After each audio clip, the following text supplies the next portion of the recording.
আমার কলিকে ফেরত এনে দাও। তোমার জন্য কলির আজ এই অবস্থা। তোমাকে বাঁচাতে গিয়ে সে পুলিশের কাছে ধরা দিয়েছে। তোমার আল্লাহ তো হয় লাগে, তুমি চুপ করে থেকো না। তুমি চুপ থাকলে ওরা কলিকে মেরে ফেলবে বলে ঘোষণা দিয়েছে। বোন, তুমি আত্মসমর্পণ করো। তুমি না কলির বোন, ভাইয়ের জন্য বোন আত্মসমর্পণ করতে পারে না? তুমি কেমন বোন, কিসের বোন? যে বোন ভাইয়ের জন্য আত্মসমর্পণ করতে পারে? তোমরা সকলে শোনো, কলিকে বাঁচাতে আমরা সবাই আত্মসমর্পণ করব। লিজা ওরফে লাল চোখ আত্মসমর্পণ করলে ওই এসপি আদালতে এমন রিপোর্ট পেশ করবে যাতে কইরা আইনের ফাঁক দিয়া ওর পাপ মুসাফিলা বের হয়ে আসবে। তখন ওদের মধ্যে বিয়া হবে। বিয়া হইলে প্রেমের হাবুডুবু খেলবে, আর আমি বোকা এইটা চুষবো। আসামি তা হইতে পারে না, পারে না। আমি লোক লাগাইছি।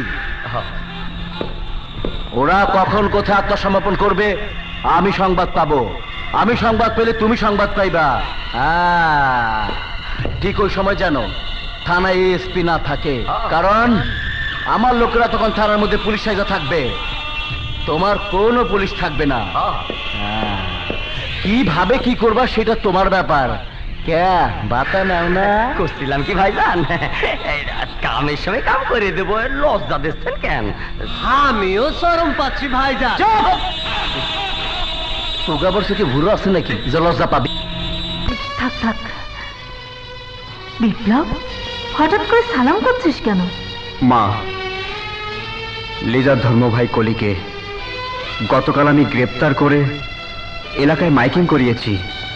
24 ঘন্টার মধ্যে লিজা সহ সরবরাহ দলের সাথে জড়িত সকল লোকজন যদি সারেন্ডার না করে, লিজা সহ ওদের লোকজন আজ সারেন্ডার করতে পারে। মা, তুমি আমার জন্য দোয়া করো। ওকে আমি ভালোবাসার হাত করা পড়াতে না পারলেও আইনের হাত করা পরিয়ে সোজা যেন কাজী অফিসে নিয়ে যেতে পারে। মা, আমার ইচ্ছে ওকে আমি আইনের হাত করা পরিয়ে আদালতে হাজির করে প্রমাণ করতে চাই লিজা নিজ ইচ্ছায় প্রতিহিংসার পথে পা বাড়ায়নি, সে পরিস্থিতির শিকার। মা, তুমি কোনো কথার উত্তর দিচ্ছ না কেন? সব মায়েরাই চায় সন্তানের বিয়ে হবে ধুমধাম করে, আত্মীয় স্বজন পাড়া প্রতিবেশী সবাই উপস্থিত থাকবে, মা সারা জীবনের পাওয়া স্বাদ মিটাবে।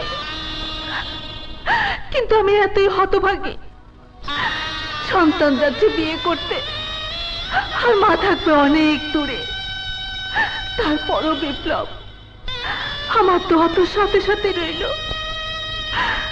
তুই যেন তোর জীবনে লিজাকে বিয়ে করে সুখী হতে পারিস। হ্যাঁ, সুখী হতে পারিস।